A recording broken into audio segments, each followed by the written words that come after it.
Hello, hello, hello, hello, hello, hello, hello, hello, hello. Again, one more time, hello. Guys, hopefully this will be the final time that I am starting because I have keep having false starts because the feet keep falling. And I am like, I have the patience of Job now. God has given me patience. I never used to have patience, I can tell you. But apparently, he was preparing me for this time because you have to have the patience of Job to deal with these internet service providers. I tell you guys, this morning I was trying to have a Zoom meeting with someone from United Kingdom and couldn't have that Zoom meeting because in the United Kingdom she was also experiencing internet problems. I'm having a problem there, she's having a problem there, and then you gotta wonder, guys. I mean, they call us conspiracy theorists, but we have to wonder is there a conspiracy for these bad connections? Are they trying to push 5G on us? So that's why they're making the feed so bad. I mean, seriously, you have to wonder. Seriously, you're not crazy for wondering these things, are you? I don't think so. Because, seriously, 4G is supposed to be pretty fast. Yeah.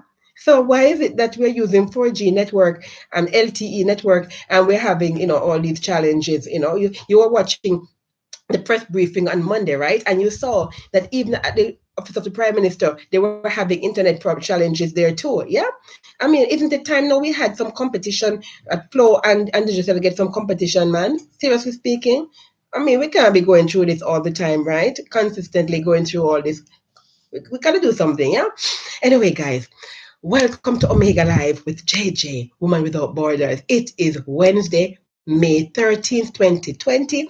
And thank you for sharing with me, spending some time with me today. I know how busy you are. I know you have other things that you could be doing, but you chose to be with me, and I appreciate it. I do not take it for granted. So I welcome you. I welcome you. I welcome you. And before I go any further, I want to also take this opportunity to wish my girlfriend Cecilia celebrating her birthday today. Happy birthday, Cecilia. We have been coming from far. She's one of those friends, guys. We have been friends when we were both teenagers, right? And till our age got off the calendar, yeah. But those persons who, if you don't see them for weeks or months or years, it doesn't matter. When you see them, you just pick up where you left off, yeah. That's the kind of friend I'm talking about. Yeah, it doesn't matter whether we see each other or not. We're just friends for life, yeah.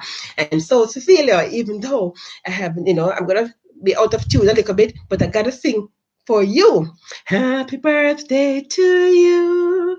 Happy birthday to you. Happy birthday, Cecilia. Happy birthday to you. Happy birthday, my darling. May the Lord bless you and keep you, and let his face continue to shine upon you and be gracious unto you. May he continue to give you his love and his joy and his peace forever and ever. You are loved, and I know your husband and children are going to make you feel so special today. Yay! Okay, enjoy your day, girl. Mwah. Love you. Yes, guys. Yes, yes, yes. So, you know how it is, right? I give you the news and then I give you my 2 cents on it. Okay, so here goes with the news for today, Wednesday, May 13th. Jamaica now has 507 confirmed cases of the coronavirus disease, COVID 19, according to the Minister of Health and Wellness, Dr. Christopher Tufton. In the meantime, 10 more persons have received two negative results in the 48-hour period, bringing the number of recoveries to 100. So let me give you the numbers and the details for my big data people, yeah? So over the past 24 hours, 194 new samples were conducted, and of that brings the total of samples to 7,465, and this is as of 3 p.m. yesterday. So I'm going to have a new set of numbers for you tomorrow, because this evening by 3 o'clock, between 3 and 6, we'll have new numbers. A matter of fact, we definitely will have, because I see that the minister, Dr. Tufton, has some kind of program that he's doing on Instagram, and every time he's on this program, he's always issuing out new numbers. Yeah. So I'll have more numbers for you tomorrow. So of that number, we have 6,903 that are negatives. We have 507, as I said, positives, and so we have 55 pending. Okay, so There are 127 persons in government quarantine, which includes those 122, they say, that came off the plane, the Boeing 787 from the UK. Today, we have some more coming in. I'll get to that in a minute. We have 41 who are hospitalized, 2 basically moderately ill, none critically ill. Amen. Yeah. And we have 398 who are in isolation, including those who are in home isolation. Yeah. Of the total numbers, 305 are females with 202 males. You know that there are 224 of that number who are from Alarico call center, and we have 41 that are imported. Yeah.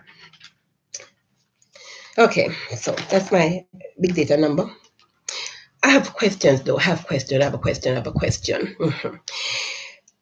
Now, what happened to the 18 pending from St. Mary? You remember I gave you the news, guys, and there were some 18 persons who were pending. You notice that we have not on this number as I've been giving, it does not reflect those 18 samples that were pending, You understand? They did 84. Remember they did 84, and I gave you that number, right? And 66, they received 66, 2 positives, and they have 18 pending. So what happened to those 18 pending? How long does it take to do a test? They have 3 machines now that are doing tests, right? The mobile machines don't do tests. Mobile machines collect samples and take it to the labs, right? So is it one person who works at the lab who is qualified to do the lab work? Because as far as I'm concerned, I'm seeing less testing being done, and we're talking about flattening curve. But if there's no testing, you can't know if the curve is being flattened because you're not doing any tests, right? And we're not getting back results in time from these tests. I was told it takes 24 hours for the test results. If it took 24 hours and these tests were done for 3 days ago, 3 days ago. So what happened to the results for those? I would like to know, right? Is it that, is everyone if you're only testing a certain amount and you only tested 88 or 84, are the other persons are asymptomatic, so you're not testing them? Is that what it is? It could not be, because you're finding out that there are persons who are asymptomatic and who have the coronavirus disease. Yeah, you have seen that. So it can't be a situation where you're not testing because the person is asymptomatic. You have to be testing. So what is going on with the testing in St. Mary? We would like to have an idea, because if it is that the persons in St. Mary are all negatives, right? Then they don't need to be under quarantine, right? There are only 2 positives in St. Mary since you've been quarantining. So those 2 could be taken and put into isolation, and let my people go, right? Seriously, I don't understand what is happening in St. Mary with regard to testing. We need information about that, don't we? Yeah. Okay. And the other question I have, guys, because I didn't tell you yet that the 2 new cases that bring the number to 507, guess what? They are both contacts of confirmed cases in Kingston and St. Andrew. Yes, they are from Kingston and St. Andrew.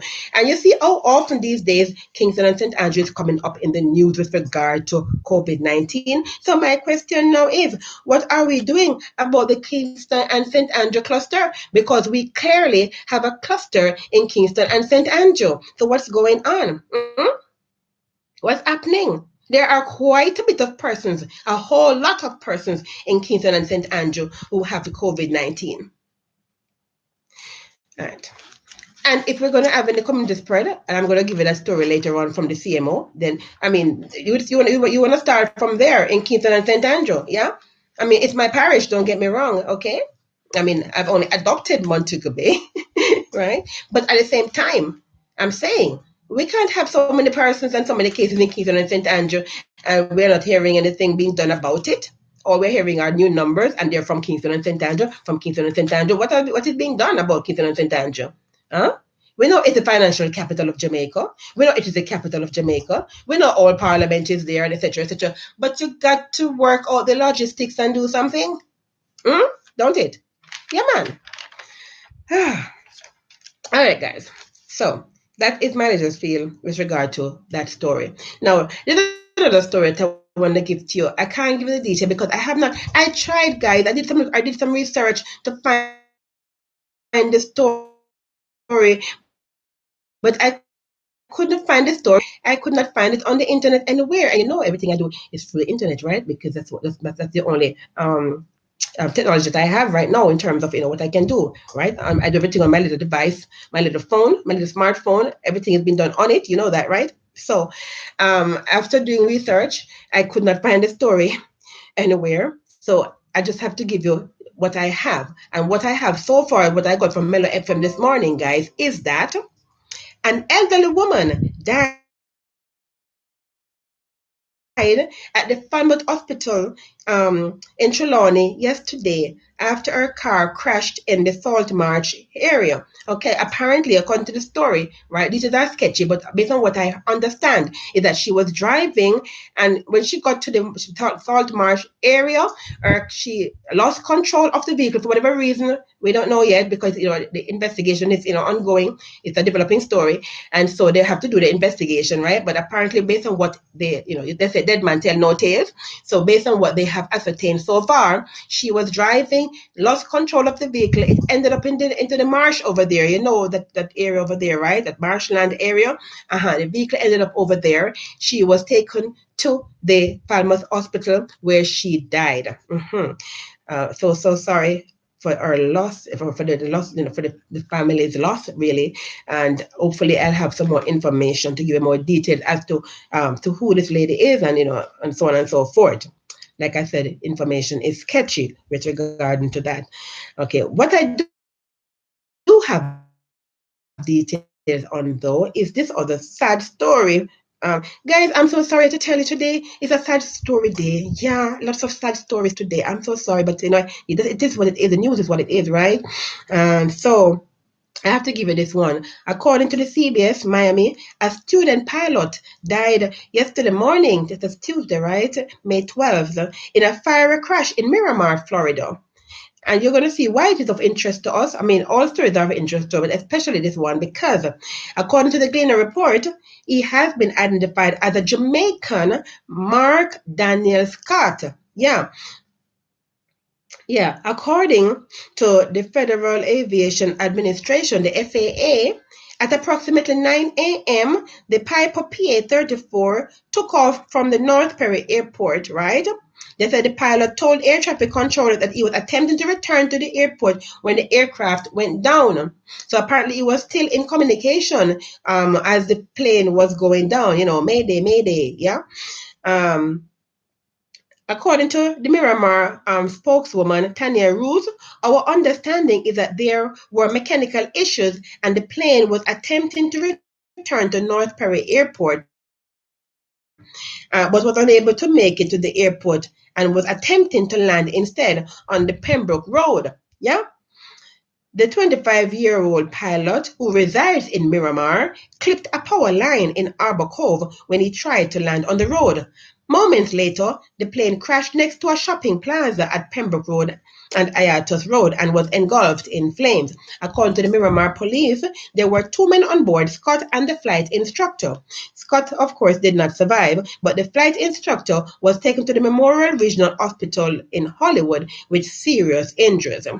A third person who was on the ground was injured by debris. He was treated by the Miramar Fire Rescue for his injuries and released at the scene. Area residents said as the pilot tried to land, the plane flew dangerously low over the neighborhood. One person said, I heard something very loud like a boom, and I looked out the window and there was a lot of smoke in the air. According to investigators, this was a training flight from the Wayman Aviation Academy at North Perry Airport. This morning, we had a tragic accident. This is the vice president speaking of the academy. We had a senior student just about to complete his training with us and an experienced instructor flying out this morning. They had some trouble and followed all the emergency procedures. It seems like chance was not with them this morning. The instructor is in stable condition and hopefully will be just fine. Our thoughts are with the student pilot's family because he did not make it. And indeed, our thoughts and prayers are with the family of this Jamaican student pilot. May his soul rest in peace. Yeah. And continuing, so like I said, this is pure sad news this morning. This afternoon, I'm giving you guys hush. So the Jamaica Constabulary for the JCF are now confirming that a total of 5 bodies were found at the plot of land located off Washington Boulevard, Kingston, in the vicinity of the Sandy Gully area yesterday. Police said that investigators acting on information went to the location that they have now confirmed to be a site used by the criminals to dump and bury their victims. Police said that during the search, 2 shallow graves were found. A search of the graves were carried out and 5 bodies were removed from the hollow holes found in the ground. A senior investigator told Loop News. I got this one from Loop. The discovery was confirmed by Assistant Commissioner of Police Fitz Bailey. Police said that based on what they have seen so far, they have set to continue the search today, Wednesday. We suspect that this is an area where criminals use as a mass burial site, said another detective. As the police carried out their operation, scores of curious onlookers gathered close by to get a glimpse of what was happening. The discovery has left residents living close to the area in shock. The ages and gender of the victims were not disclosed up to press time. This is a developing ongoing story. Okay, so as I get more details, because this is going to be they're continuing the investigation today, guys. And so as they continue the investigation today, and details are released to the press, I will definitely have more for you tomorrow on this gruesome story. Yeah.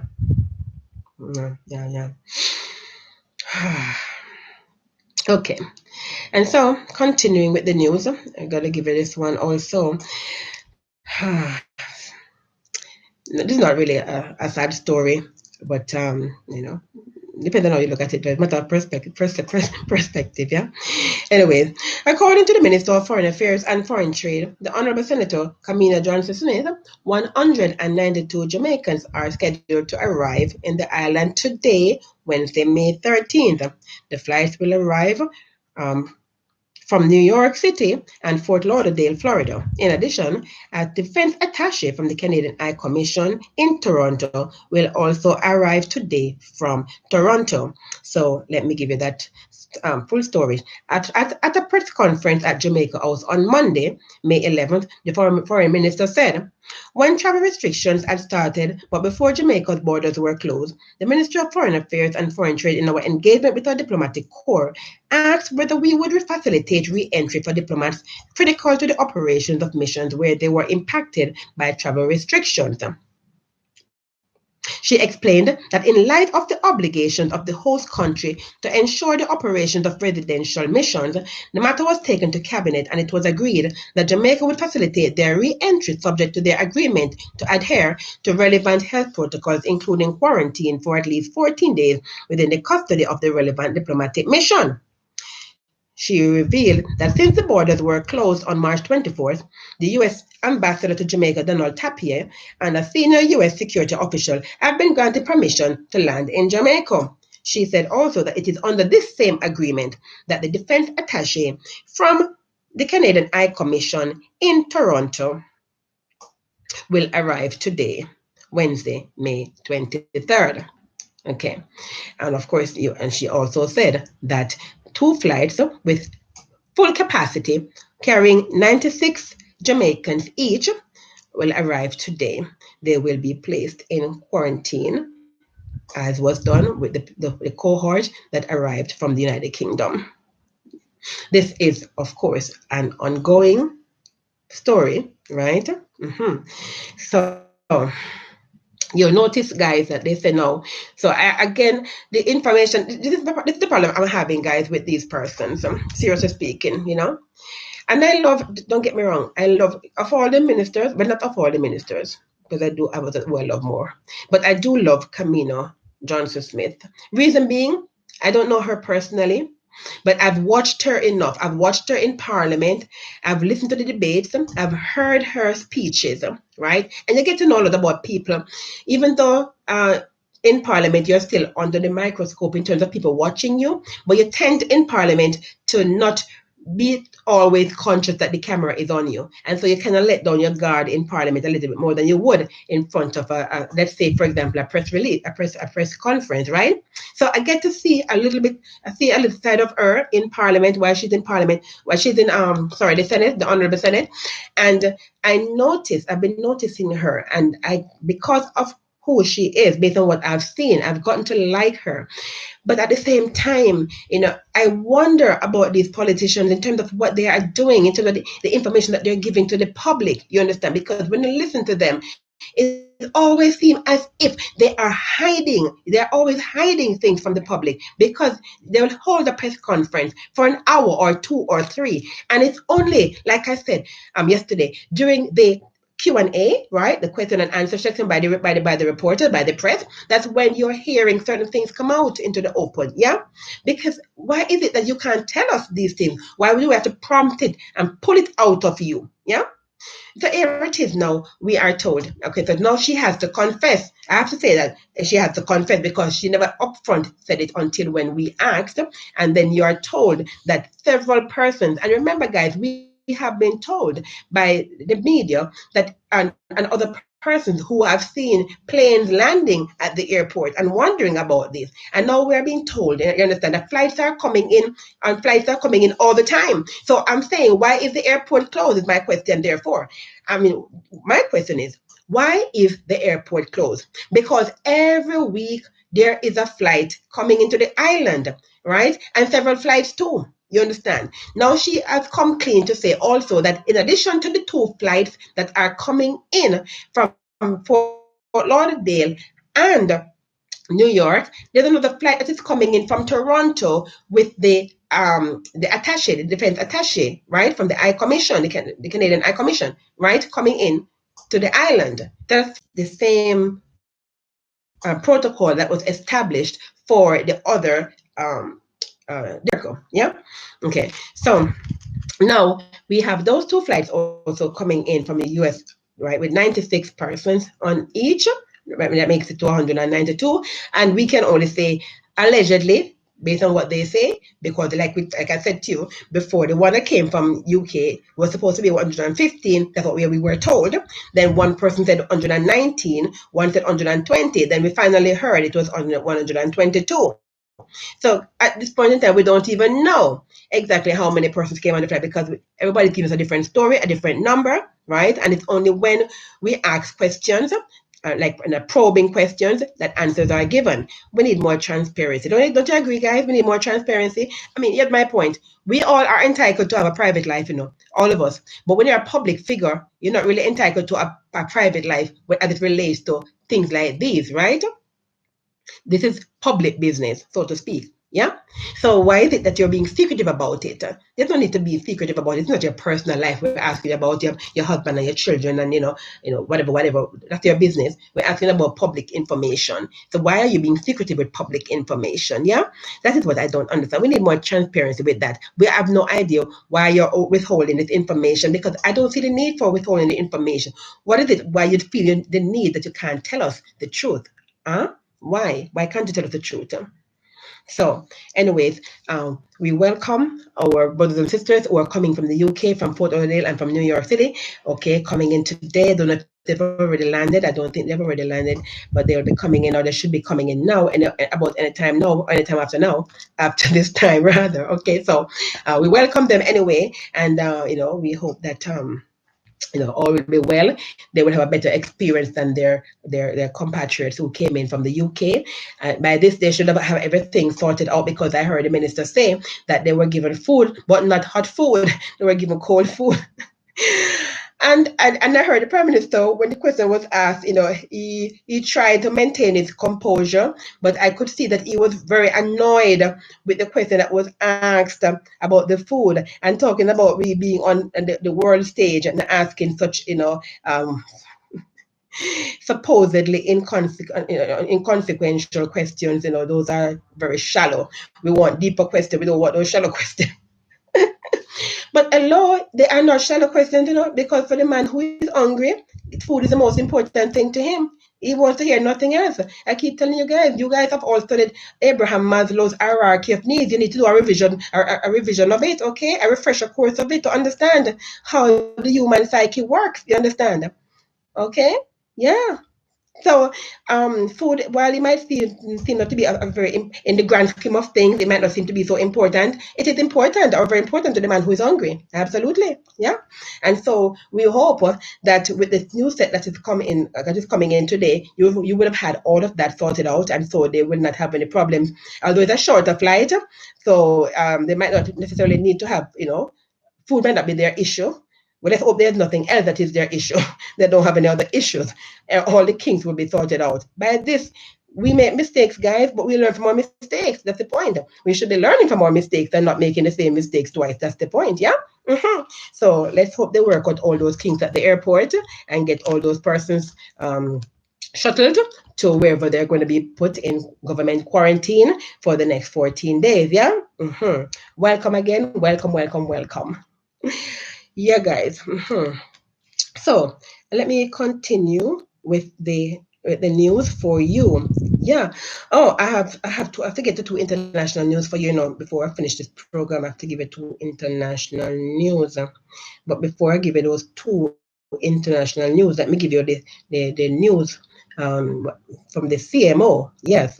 So, despite not being able to say how scores of people contracted the COVID-19 disease, Jamaica's Chief Medical Officer, Dr. Jacqueline Bisesa Mackenzie, has told the COVID-19 Select Committee at Parliament yesterday that the country's situation has not yet met the medical threshold of community spread. I'm going to quote her. She said, with regard to the community transmission, while it is that we still have not met the criteria, and the criteria that we had outlined some time ago in terms of the unrelated clusters and the number of cases coming out of the surveillance and the numbers of local transmission cases in our discussion with PAHO, who we are still classified as clustered of cases, because you can see that our large number of cases are coming from these large clusters that we have. The country leads the English-speaking Caribbean in raw numbers, but the CMO said that the volume of infections would have been far greater had the slew of restrictions not been imposed. She said the country has seen according to her, flattening of the curve, which means that the cases of COVID-19 are not rising beyond the control of healthcare professionals. Dr. Bisesa Mackenzie said that there would have been an exponential rise that would be for everyone. You would get two. That means for everyone you would get 2.5 cases, which means that the number would have been doubled. That would have been over 1,000 and more. Right? I think that it is essential. It is important that we have been able to flatten the curve below our capacity to respond, she said. The CMO, however, forecast that the country could expect to record more asymptomatic cases or silent carriers of the COVID-19. And I would agree with that last part that she said. I don't agree with the first part that she said, based on my understanding of what it means to flatten the curve. However, I did appreciate that she did put it in context to explain what she meant when she said flatten the curve, you see, because as she rightfully said, as it relates to the capacity of the healthcare team to provide service. Yeah. So from that standpoint, right, she's saying that the curve has been flattened. Right. All right. So as I said to you earlier, guys, as far as I'm concerned, we are not testing. You notice that, right? A lot of testing is not taking place. So yes, the curve will seem to be flattened because we don't have a lot of persons, basically being tested and having confirmed cases. Yeah. Right now, as I see it, Kingston and St. Andrew have a cluster that they're doing from the Alarico call center. There are persons who live all over Kingston and St. Andrew, and if you notice the large amount of the contacts of confirmed cases, you understand what I'm saying to you. And notice the age you recognize, because the ages these are young children. So you recognize that these are children. Some of them are children and siblings of these persons. You understand? Yeah. And that's what happens, because when you go home, when you're asymptomatic as you know by now, guys, mean that you're not showing any kind of symptoms, okay? And so here it is now. You could go out there and you contract the virus, okay? You're asymptomatic. You don't know. Yeah, I went on the road and I told you I came back and I was sneezing uncontrollably, right? I wouldn't have known if it was the COVID-19 or some other coronavirus I'd picked up. I wouldn't have known. Yeah. I would consider myself asymptomatic because I'm not showing any kind of signs or symptoms. Yeah. But you go out there and then this is what you would call the incubation period. You understand? But then within that period of time, other persons come in contact with me. And if I'm not practicing infection control measures, right? If I'm not wearing my masks, right? And sneezing in my elbow and washing and sterilizing, right? And keeping the doorknobs clean and everything that I touch clean and all that. And somebody else contracts it. Because what? I did not know. It was not deliberate on my part to infect somebody else, but I did not know, right? That's how it works, guys. That's how it works. And so here it is now, we find that, the question I'm asking now is really, how many persons, how many lab technicians do you really have? And we want to know, we would like to know, how many lab technicians are there? How many persons do you have who are certified, trained and certified to operate these machines? Because it doesn't make sense we have these machines and nobody can operate them, right? We need people to be trained to use these machines.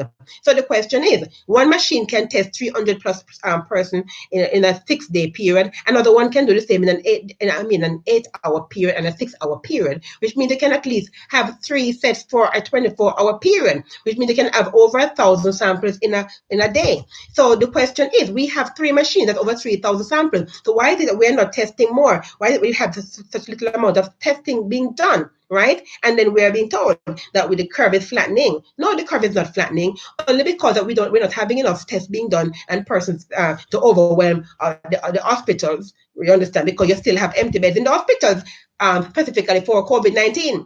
While there are no beds for other illnesses and other underlying conditions and comorbidities, there are beds available for COVID-19. Yeah. I'm not saying that we want to see people in bed. I'm saying if you're testing, test. Yeah. All right. So let me go now, guys, and give you some international news.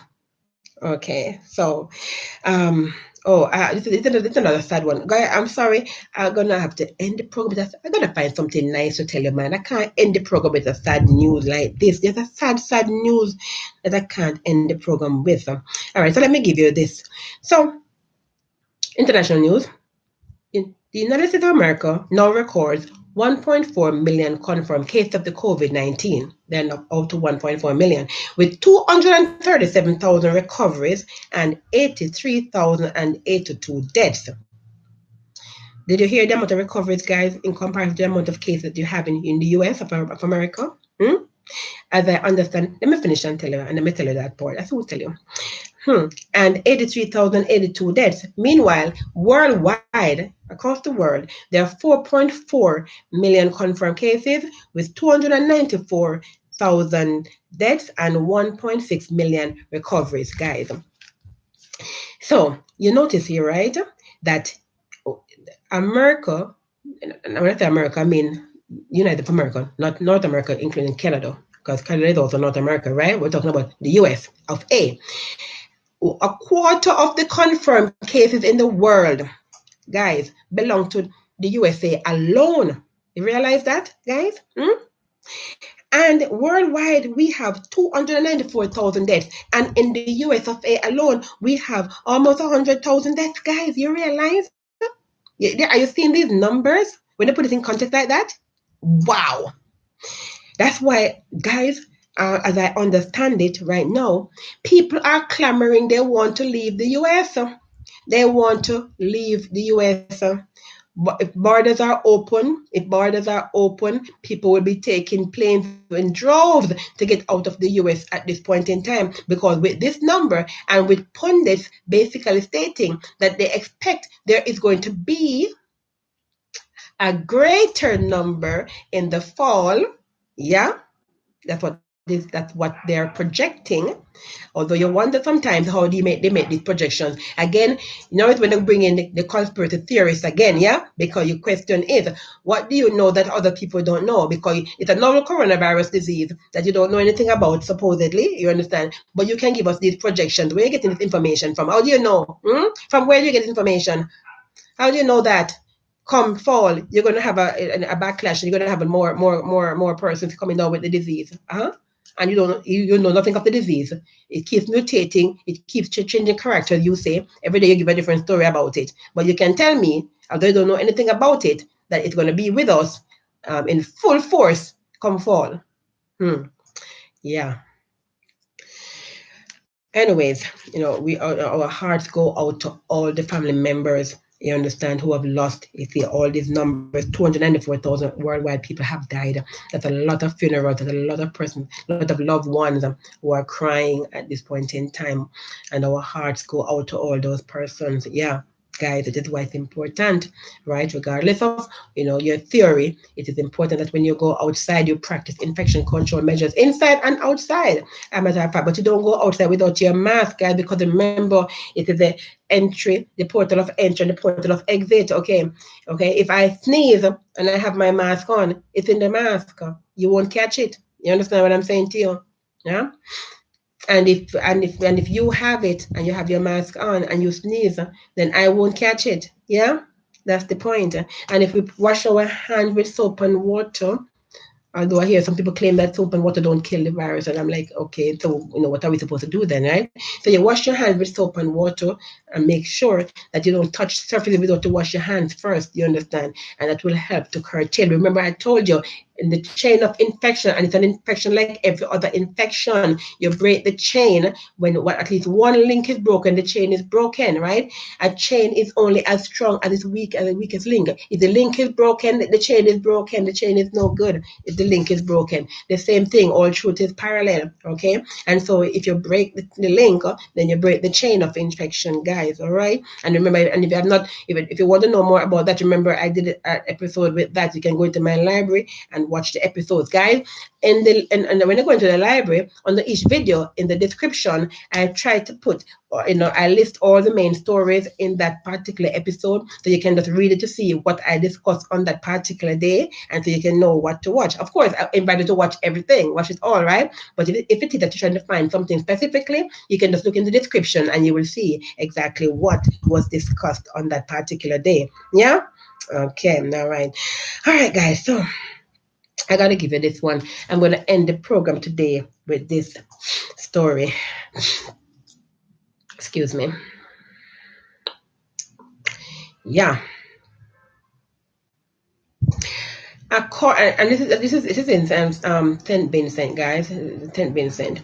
According to Prime Minister Dr. Ralph Gonsalves, that 5 of the 91 sailors who returned to the St. Vincent and the Grenadines on Saturday last were placed in state quarantine because their families did not want them. Let me finish the story before I give my 2 cents. Gonsalves made the revelation during a recent interview on local radio. I'm quoting him. Well, the point is this, and I don't blame. Look, if you have an elderly mother or father in a home, why would you want to take the risk? Particularly if they have some pre-existing conditions, the Prime Minister asked. You know, diabetes, hypertension, they have a respiratory problem. One or the other might be prone to some heart attack or something like that. They don't want to get a flu, ordinary flu. You know what I mean? And then there are others who will say, well, you know what? Our situation is just not suitable for you to come. Gonsalves said he prides himself in, quote, having the pulse of the Vincentian people on all of these questions. I listen to them, you know, and when they don't, the fact that they don't go on social media and deal with the issue, or they don't call in, it doesn't matter. It doesn't mean that they're not sending messages for me, you know. They have the confidence that I'm not going to move. So if they're satisfied that Ralph is holding the line, they don't have to kick up like entire unruly male donkey. The Prime Minister said that of the 91 persons who returned on the cruise ship that is under Carnival Glory, 2 tested positive for COVID-19 antibodies, meaning that they have been exposed to the virus, okay? So 2 tested positive for the COVID-19 antibodies, meaning that they have been exposed to the virus. And the CMO said, well, you have to tell me who else came from the particular ship to join the Carnival Glory, right? He said there were 4 others, and she said that those 6 persons will have to be isolated. In other words, the 2 tested plus the 4 who have been associated with them on another ship, which came onto the Carnival Glory in the relevant period because they have to do the period study.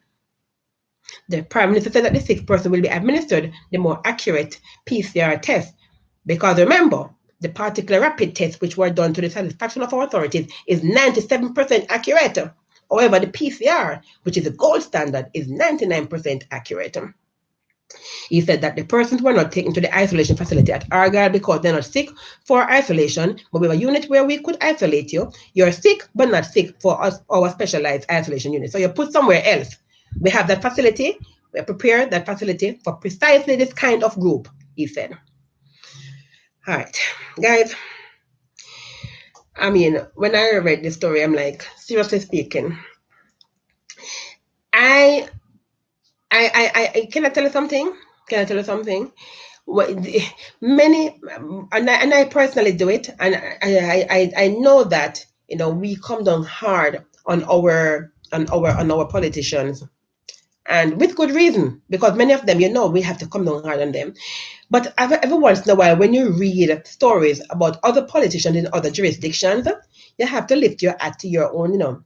You have to lift your hat to your own. Seriously speaking. And at the same time, you also question the psyche behind, the reasoning behind politicians making decisions the decision that they make, the kind of decision. Because at the same time, I mean, one would say, okay, for the Marilla Discovery tool was sent back to the United Kingdom, right? But you heard the Prime Minister say that the minute the information came to him, when it came to him, the minute it came to him, he did not hesitate to say, yes, man, let them come. The problem was the difference in the time frame between when the request was made by the captain on the ship and when that information was presented to the Prime Minister. He said it's on national TV. So if he's lying, I mean, he would have been lying and people would have said, Prime Minister, you're lying, right? So obviously he was not lying. So the minute the information came to him, he said, yes, go ahead, let them in. But that information didn't come to him until the day, you understand me? Too late, right? Now here it is, this Vincentian Prime Minister, is agreeing with the family for not for not accepting their loved one, turning their loved one away. I mean, how do you do that? But in the first instance, you see the problem though right there and then. You see the problem in terms of we actually being good in the sense that we are quarantining persons for 14 days when they come off the plane and the ship. You see that, right? Obviously, they were not doing that in St. Vincent. Because if they were doing that, then the family would not have been forced to turn away their loved ones, you see. Because what should have happened when they came off the ship on Saturday, right? They were supposed to have been placed in government quarantine immediately. Yeah? That was what was supposed to have been done. And so they would have had to suffer the heartbreak. You understand? You know how heartbreaking it is for your family member to say, okay, we can't accept you. And for you to know that your family member turned their back on you because they suspect that you might have COVID-19. Huh? You know how heart-rending this is? Do people really stop and think about these things, guys? Guys, I mean, it is why whenever someone here in Jamaica has COVID-19 or had it and has been successfully released from the hospital for being quote-unquote cured, it's why you cannot treat them any less, guys, okay? As I keep on saying, do not ostracize them. Show them love and compassion and welcome them. It's COVID-19 at that point, it's just like any other flu, you understand? And when a person have the flu, you don't ostracize them, right? A person have the flu and they practice infection control measures and they get over the flu, right? You even go and look after them. I remember having flu and having friends, you understand, or even back in the day, having ex-boyfriends taking care of me because I have the flu. And then nobody was like, okay, I'm not going to touch her. I'm not going to do this because she had the flu. No, nobody did that, So why is it not that we're treating these persons as if they're pariahs? You understand? As if they have leprosy. You understand? No, we can't do that, guys. Remember, we have to practice love and compassion. We got to show love and compassion for each other. We have to be a brother's keeper. You understand? It's not the death sentence as the state as a death sentence. People are recovering. Granted, the recovery process is slow, and we see that the numbers right now we have 507, and we only have 100 recoveries. That's like a little bit over 20%. That's a small number. So we would like to see the numbers, increasing. Yes, you understand. But at least people are recovering. You understand? In comparison to the amount of people who are dying, because we still only have 9 dead. Yeah. So people are recovering. The process might be slow, but they're getting over it. And so, guys, let us stop this nonsense, man, in treating people as though they're less than. Everybody is important in God's eyes. Okay, there's none better than none. There is none better, none good, no, not one. We are all the same in the eyes of our Creator, the Lord God Almighty. All of us are the same. Okay, you might have $10 more than I do. It does not make you better than me. It does not. Okay? It does not. And so you might think you are, and that's why COVID-19 has come to show you that you're not. You understand? Because it's only when we have crises like this that persons are able to see themselves, to humble themselves, and to recognize that, there's no need for the arrogancy and the pride, okay, because we are all one before the Lord God Almighty. Yeah? And so, guys, I am really sorry that I had to give you that kind of bad news to end this program today. Okay, so tomorrow, I will try to ensure that I instill some good news, because there are some good things happening, and I tell you before. Oh, tomorrow might be the day when I might actually give you the list, a list of some of the good that COVID-19 has done. Yeah.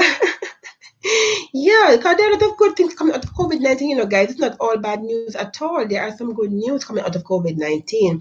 At the end of the day, the underlying factor is that you're noticing it's all about people and how we treat each other. You see that, right? And you notice, guys, that our healthcare workers, and we thank them, our frontline workers, all our soldiers and police and our doctors and nurses and paramedics, okay, the nurse assistants, and the janitor, right, and the shopkeeper, everyone who's on the front line, who's out there working. You understand? And those persons on the wharf, on the airport, workers, okay, they're all being exposed to COVID-19, and they still all have to do their jobs, right?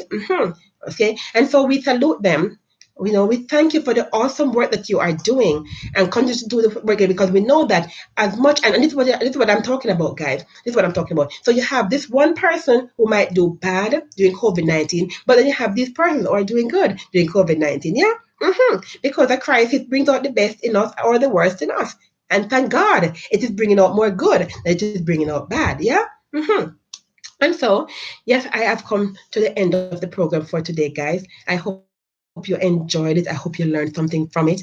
As always, I ask, give it a thumbs up. Give it a thumbs up, guys. Give it a thumbs up, and share the link. Share the link with your contacts, that they too will learn something from what was said today, right? Okay, and also remember that I'm on Facebook, Instagram, and Twitter, where you can go and share, like, and comment also. Okay, and if it is that you wish to come on the program, guys, remember to send me a DM on Facebook. Okay, or if you have a story that you would like me to cover and you have not heard me cover it, then also send me a DM on that platform. Okay, remember, guys, why I do this for all of us, because Father, and our Father God says, my people are destroyed for the lack of knowledge, right? Knowledge means nothing if I keep it to myself. Whatever I learn, I share with you. I don't know everything. I'm a student of knowledge just like you, yeah? But whatever I know, I share. And so whatever you know, you're supposed to share it also, yeah? Absolutely, absolutely. So thank you again. Thank you for all my subscribers. Keep the subscription coming, guys. Keep it coming, yeah? Okay, and remember, okay, that whenever you are outside, or you have to go outside, wear your mask, okay? wear your mask. I'm still seeing persons outside, guys, not wearing your mask. You got to wear your mask, okay? And you got to practice infection control measures by washing your hands and keeping your surfaces clean, okay? And remember to do all the good you can to all the people you can in every way you can for as long as you can, okay? It is important, but from our Father God, that you do this, right? It is the whole duty of man is to serve God and serve each other. Yeah, we're supposed to be servants, serving each other, ministers, ministering to each other. Okay, absolutely. And so, with that, I am going to take my leave of you this afternoon. And I will see you again tomorrow, which will be Thursday, right? God willing, at approximately 12 noon. All right. And so until then, this is JJ, Woman Without Borders, saying, stay blessed and be a blessing. Love you. Bye.